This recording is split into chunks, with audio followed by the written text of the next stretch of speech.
When my own mother said, "We've already packed our bags, so make room," the whole family backed her. So I told them, "There's no room for you." And then, my name is Callie and I'm 32, living in Charleston and working in digital marketing for a mid-sized tech startup that keeps me busy and well paid. Not that anyone back home ever seems interested in hearing about it. Every year in December, I make the 9-hour drive from the South Carolina coast to the gray, frozen hills outside Pittsburgh to celebrate Christmas with the family that never quite knew what to do with me. I always bring gifts. Thoughtful ones. Not gift cards or last-minute finds. I spend weeks hunting down the perfect presents for everyone. My mom and dad, my older sister Heather, her husband Brian, and their two overly praised children, Maya and Eli. Every year I hope something will shift. Every year I think maybe this is the one where someone asks how I'm doing or says they're proud of me. It never happens. It started the winter I was 23, fresh out of college and still starry-eyed about holidays at home. I just signed the lease on my first apartment and wanted to tell them all about it. That year, Heather and Brian brought his parents along with them, and also his sister, the one who talks like she's constantly reviewing everything around her with low-grade disappointment. I didn't mind the crowd. I was just excited to be home. After dinner, exhausted from the drive, I went upstairs, expecting to crash in my old room. The door was closed, which was odd, and when I opened it, I stopped short. Suitcases were piled near the closet. Clothes were folded on the bed. My books were shoved aside on the shelf to make room for some decorative throw pillows. I stood there blinking, then went back downstairs to the kitchen where my mom was doing dishes like she always did, passive-aggressively loud, like we were supposed to thank her for choosing martyrdom every holiday. "Mom, there's stuff in my room," I said, confused but still trying to keep my tone even. She didn't even look at me. "Oh, we gave that room to Brian's parents," she said like it was obvious. "They need somewhere comfortable to sleep." I stood there waiting for the part where she told me where I was supposed to go. It never came. "Where am I sleeping?" I finally asked. She shrugged, rinsing a plate. "I don't know, honey. You should have told us if you needed a place." I reminded her, gently, that I come every year and had always stayed there.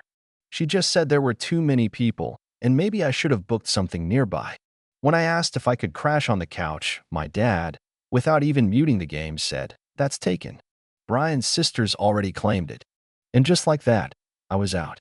I spent the Christmas Eve sleeping on the couch of Renee, my best friend from high school. I was humiliated, confused, and angry, but I kept it all inside because I didn't want to make waves. I went back the next morning for gift exchange like nothing had happened. Everyone else acted like nothing had happened too. After that, I started reserving hotel rooms in advance. It became my holiday routine. Drive up with a trunk full of gifts, get a hotel room at the Coastal Pines Inn, show up on cue, then disappear quietly at night like a seasonal employee no one's trying to keep on staff. This year felt no different at first. I'd made reservations months ahead, wrapped the gifts with silver ribbon and gold tags, and packed the car the night before. The drive up was long and full of traffic, and when I finally pulled into the familiar driveway, I could already see the cars lined up on the curb. Inside, the same chaos greeted me. Heather juggling Maya while trying to boss my mom around in the kitchen, Brian talking about stocks with his dad in the living room, and his sister parked in my dad's recliner like she'd paid rent on it. "Callie's here," someone shouted from the dining room, but no one stopped what they were doing. I smiled and set the gifts under the tree, then was immediately ordered by my mom to help set the table. No hug. No welcome. No, "How was the drive?" Just, "Get the good china and grab the glasses from the cabinet." Dinner was the usual circus. I got squeezed between Brian's sister and my dad, which basically meant I was boxed in while people talked over me. The moment food hit the table, the conversation revolved entirely around Brian's promotion, Heather's baking business, and Maya's school achievements. Brian had apparently been made regional project lead for some big initiative, and the room lit up with praise and pride. My mom kept saying how lucky Heather was to have married someone so driven. His parents nodded smugly. Eventually, Brian's mom turned to me with a faint smile. "And what are you up to these days, Callie?" I brightened a little finally. Someone asked. I told her I'd just been promoted to senior marketing strategist and was leading a new national campaign. She blinked. "Oh, that's nice," she said, cutting her turkey. "But not quite like managing a real project team, I guess." Marketing's just ads, right? The table moved on before I could reply. By dessert, I felt invisible. My promotion, my drive, my effort, none of it meant anything unless it came with a husband and children. That's what mattered to them. I stayed for the toast, watched Heather's kids open their early gifts, and when the clock struck midnight, I joined the chorus of Merry Christmas with a hollow smile. I got a few half-hearted hugs, but no one noticed when I slipped away to the coat closet and quietly left. Back in my hotel room, I sat on the edge of the bed, staring out the window at the dark winter sky, and felt something harden in my chest. Not sadness, not even anger, just clarity. They weren't ever going to change. I was never going to matter to them the way Heather did, not unless I became some married suburban mother with an MBA husband and PDA credentials. And even then, I'd still just be a supporting character. That night, I decided I was done pretending this was all okay. The next morning, I left without telling anyone goodbye.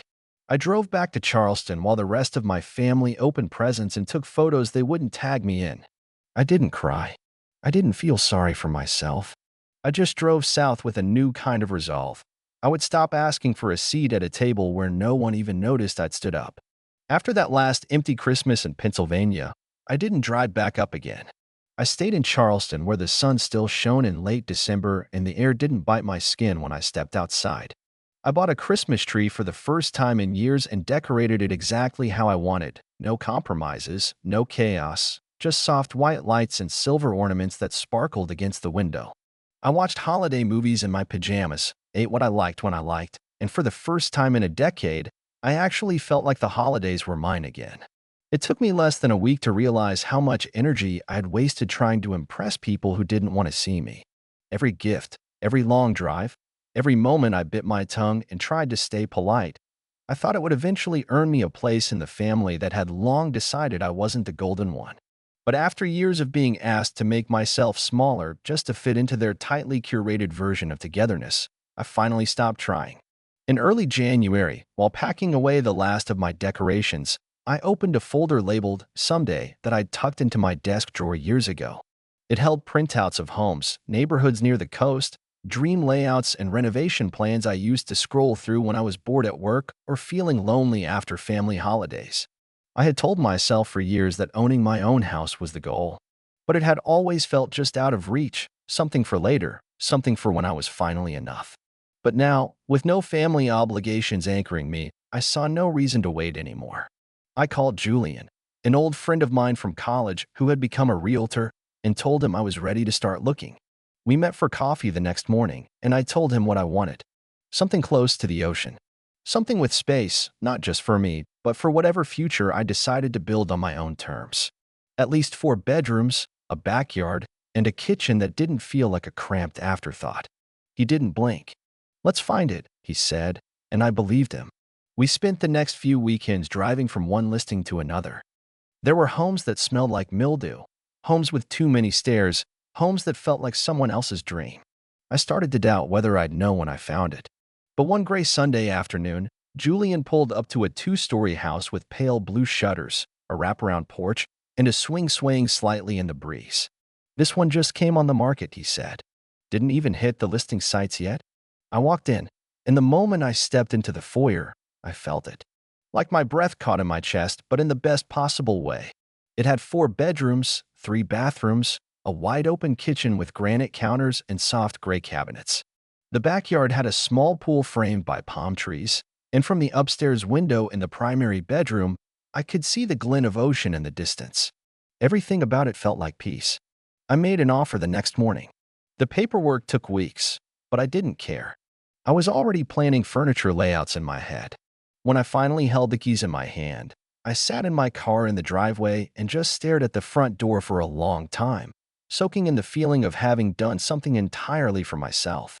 I spent the next month making the house mine. I painted, shopped, built furniture, and created little spaces that made me happy.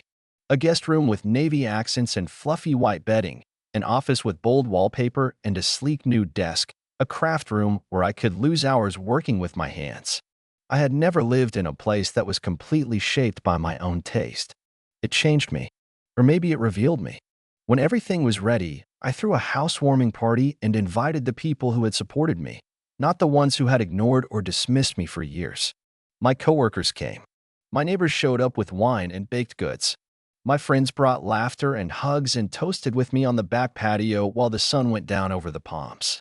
Everyone kept telling me how proud they were, how beautiful the house was, how they were so glad I had built something so special for myself. And the wildest part was that I believed them.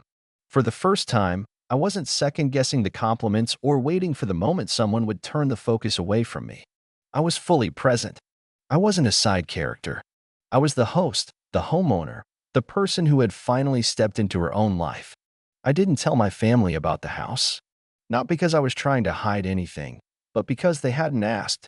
In almost a full year, not one of them had called to see how I was.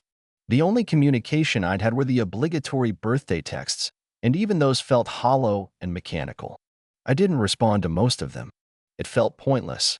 Why respond to people who only remembered you existed when a calendar reminder popped up on their phone? That fall, as the air started to cool and Halloween decorations started to appear, I realized that nearly a year had passed without a single real conversation with my parents. And instead of feeling sad about it, I felt calm. I didn't miss the stress. I didn't miss the guilt. I didn't miss sitting in their living room and listening to them praise Heather's parenting skills while ignoring anything I tried to share. I had traded their approval for my own freedom, and it had been the best deal I'd ever made. Then, in early December, just weeks before Christmas, my phone lit up with a call from my mom. I stared at the screen for a long time before answering. Her voice was polite but stiff, the way it always got when she had something uncomfortable to say. "Hi, Callie. I just wanted to let you know that you don't need to come up for Christmas this year." I could have laughed, but I didn't. "Oh," I said, waiting for the excuse. "And Beverly's coming again," she said with a sigh. "And you know how things are between you two. It's just easier if you skip it this year. We don't want any tension." I sat there in silence, barely able to process what I was hearing. Not only had they not invited me, they were actively telling me not to come. Again, for the 9th year in a row, I wasn't welcome. I could have told her off. I could have asked her why they kept choosing that woman's comfort over their daughter's presence. But instead, I said, "Don't worry. I already made plans." There was a pause. "Plans?" she repeated. I smiled. "Yeah, I bought a house a few months ago. I'll be celebrating here, hosting some friends." The silence on the other end stretched so long I thought the call had dropped. Then her voice came back, tight and strange. "You bought a house? How? When?" I kept my tone casual. "I've been saving for years. Finally found the right place." She tried to recover, said something about how they would have loved to come visit. I just told her, "Well, it's already happened," and hung up soon after. For the first time in my life, I had something they wanted, and I wasn't going to give it to them. Less than a week after that phone call, my mom rang again. Only this time her voice was unusually upbeat, almost too rehearsed, like she'd practiced how to sound casual and excited without giving away that she was clearly fishing for something. She jumped right in before I could say a word. "So, we've all talked, and we've decided we'd love to spend Christmas with you this year, down in Charleston. Isn't that wonderful?" I blinked, stunned silent, because what she said wasn't a suggestion, it was an announcement. She wasn't asking if I had space. She was telling me that they had already made arrangements to show up. "We've booked our flights already," she continued without waiting for a response. "Your dad, Heather and Brian, the kids, Brian's parents, and his sister. Oh, and Aunt Beverly too. She's really excited to see the beach for the first time in years. We've already packed our bags. We'll just need to know when to arrive." I could hear the fake cheeriness cracking around the edges of her voice, like she was trying to speed through it before I had time to protest. But it was too late. My stomach had already twisted with rage. I waited until she stopped talking, then said calmly, "You're serious? You're all planning to stay at my house?" She sounded surprised that I'd even ask. "Of course. It's your home, and we're family. It just makes sense."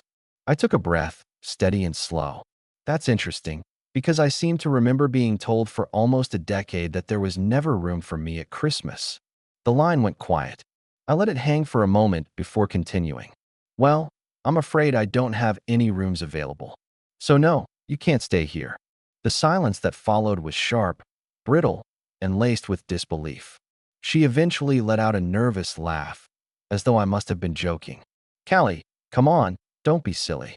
We've already made travel plans. We're flying out the day before Christmas Eve. I didn't raise my voice. I didn't have to. You should have asked me before assuming, because the answer would have still been no. Her voice dropped, laced with confusion now.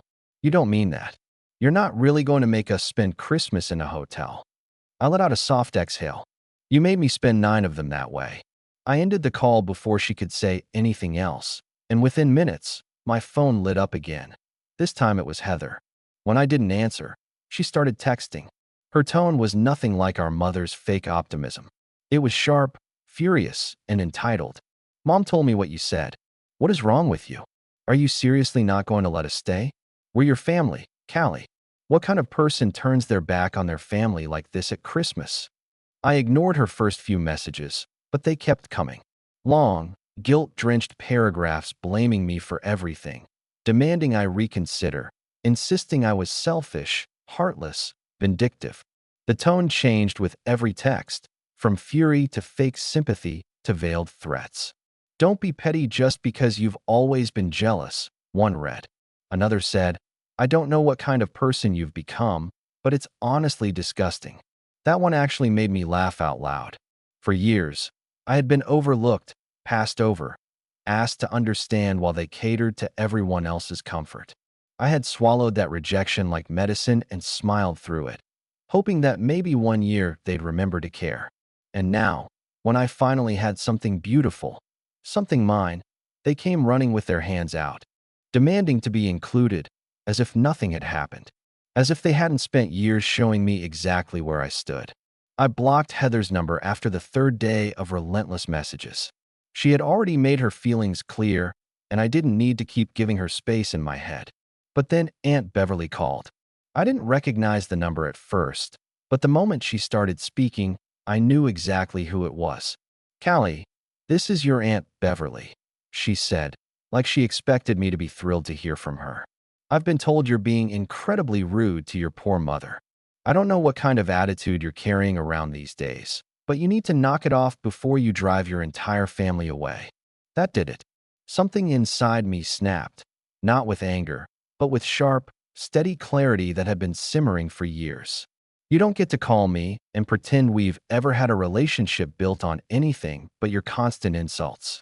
You've spent most of my life putting me down in front of other people to make yourself feel important. You called me names as a child. You humiliated me as a teenager. And when I finally stood up for myself, you made sure I paid for it. Don't pretend this is about concern. It's about access. You want to spend Christmas in a free beach house, not with your niece. There was a stunned pause. Then she started in again, accusing me of being ungrateful, nasty, entitled, even saying I should be ashamed of how I was treating my elders. I hung up halfway through her tirade, then blocked her too. That was the last straw. In the 2 weeks leading up to Christmas, the phone calls slowed, then stopped entirely. I didn't answer any numbers I didn't recognize. I didn't respond to texts. I decorated my house, planned a holiday menu with my friends, and filled my days with baking, music, and sunlight.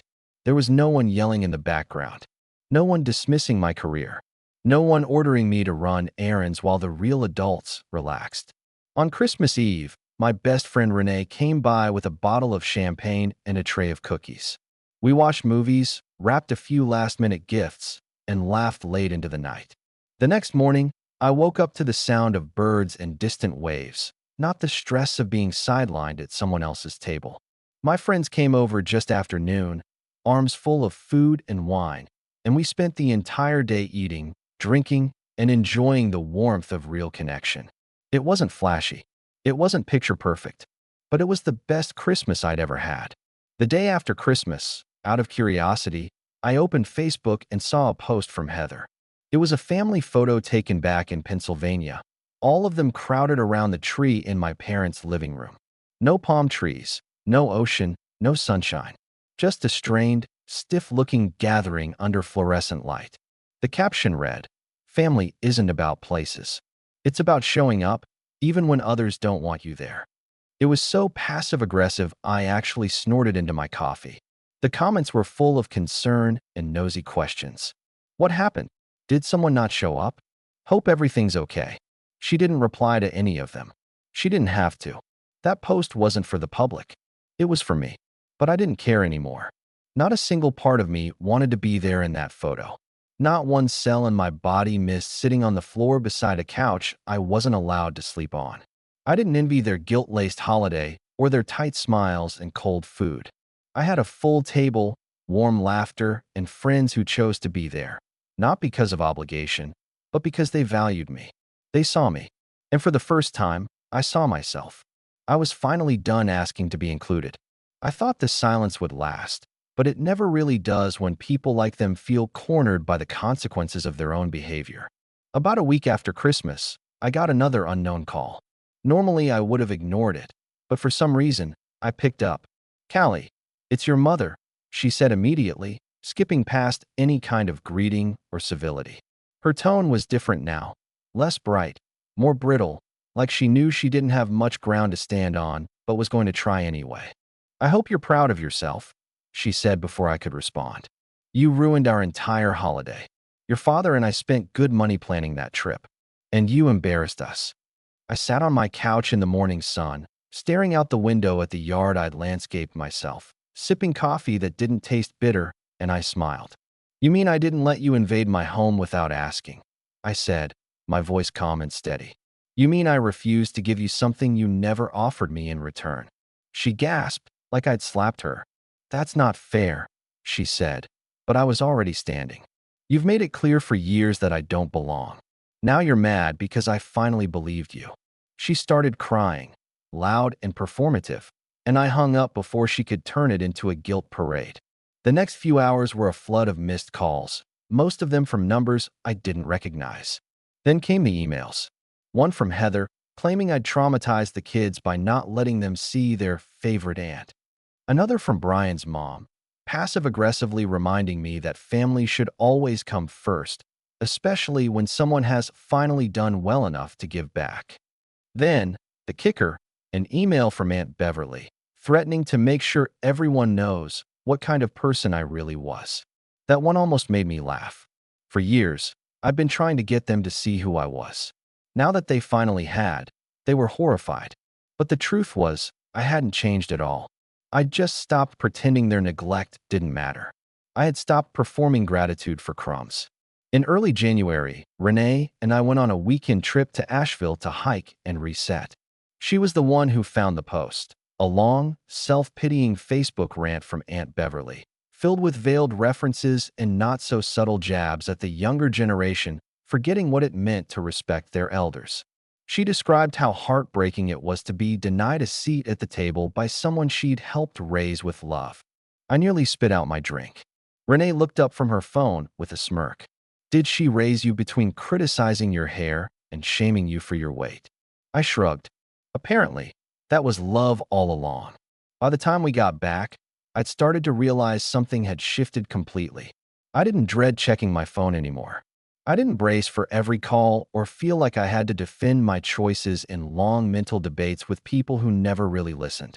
I was living my life, quietly and confidently, and for once, no one could interrupt it unless I let them. A few weeks later, I got a text from an unknown number. The message was short. "I've been thinking about everything. Can we talk?" I stared at the screen, unsure if I should even reply, but something told me I already knew who it was. I sent back a simple question. "Who is this?" A moment later, the reply came. "Heather." I sat there for a few minutes before responding. I didn't want to be baited into another round of guilt. I didn't want a fake apology followed by a request for something. But I was curious enough to test it. "What do you want to talk about?" I typed. "I just think this whole situation has gone too far," she wrote. "We're family. We've all said things. But ignoring us forever isn't the answer. Don't you think it's time to move on?" That was the moment it became crystal clear. She still didn't get it. None of them did. They thought this was about a grudge, a moment of petty revenge, or holiday spite. They couldn't comprehend that it wasn't about one incident. It was about years of patterns, years of exclusion, dismissal, and being treated like a seasonal visitor in their curated family narrative. And now, When I'd finally stepped out of the role they'd written for me, they were shocked I wouldn't step back in. "I've already moved on," I replied, then muted the conversation. In February, I hosted a backyard dinner party for a friend's birthday. It was warm, full of laughter and clinking glasses, and the kind of joy that doesn't require blood ties to feel real. Halfway through the evening, I caught myself looking around and thinking, this is the family I've built. These are the people who show up without needing a guilt trip. These are the ones who ask how I am and wait for the answer. That night, lying in bed, I thought back to every Christmas where I had driven through icy roads with gifts stacked in the back seat, hoping this time they'd see me, this time they'd ask about my life. And all I could think was, never again. I didn't miss them. I missed the idea of them. There's a difference. The idea was warm and forgiving, filled with laughter and stories and shared memories. But the reality had always been cold glances across crowded rooms, ignored milestones, and a clear message that I would never quite measure up unless I shrank myself into something they could understand. By spring, the noise had mostly stopped. No more calls. No more messages. It was as if they had finally accepted the reality they had created. I thought I'd feel sad. I thought I'd feel some deep ache of loss. But all I felt was peace. And for the first time, I realized that peace doesn't require permission. It's something you choose. I didn't expect to hear from them again, and for a while, I didn't. Months passed quietly, the seasons shifted, and the silence became routine, not oppressive. I focused on my life, my friends, and my work, all of which were finally thriving in ways they never had when I was stretching myself thin trying to please people who barely noticed. My house felt lived in now. The rooms no longer echoed, and the corners filled with memories I actually wanted to keep. I had reclaimed holidays, weekends, birthdays. I no longer held my breath around dates I once dreaded. Then in early July, my phone rang again with a number I didn't recognize. I wouldn't have answered it, but I'd been waiting on a delivery and thought it might be the courier. Instead, it was Heather's voice, low and cautious like she was afraid I'd hang up before she could finish. "Callie, I know I'm probably the last person you want to hear from right now, but I need to tell you something." I didn't say anything. I just let her speak, partly curious, partly numb. "Beverly's having a complete meltdown on social media. It's bad. She's posting about you, about Christmas, about everything." I asked her why she was telling me this now, after months of saying nothing and treating me like a villain for setting boundaries. She sighed and admitted that things had gotten out of hand, that Aunt Beverly was making the whole family look unhinged, and now their reputation was being questioned by people outside the family. Neighbors, church friends, even her own clients had asked her what happened. "She's making it worse by the day," Heather said. "She's trying to drag everyone down with her." I asked her if she was finally ready to admit that maybe the problem hadn't been me this whole time. She didn't answer, just said, "I think she's always needed someone to blame."